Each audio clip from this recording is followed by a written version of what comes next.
So let's make this top look a little nicer. The gap between there is about 1.5 inches. Check in the middle, 1 3/8 inches. And then over here, 1 3/8 inches. So let's make that about 1 1/4 inches. Yeah, I want to make it even. So 1 1/4 inches by 47 1/8. Didn't feel like bringing a chop saw for one cut, so use a handsaw. Okay, put this piece of pine in here. So this is a little too close on this side. Once they paint this, that's going to swell up and it could stop the door from moving. Right here in the middle, it's fine.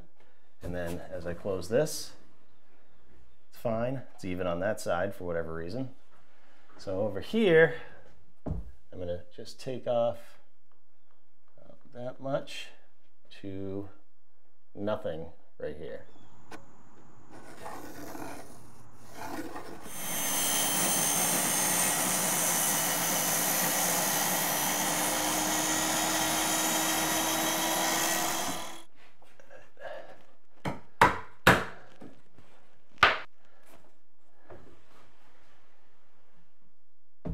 That's better.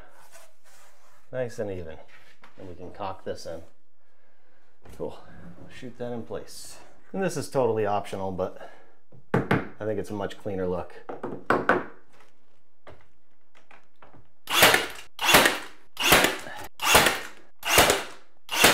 I had this cute little tube of caulking left over, so I'll use that up.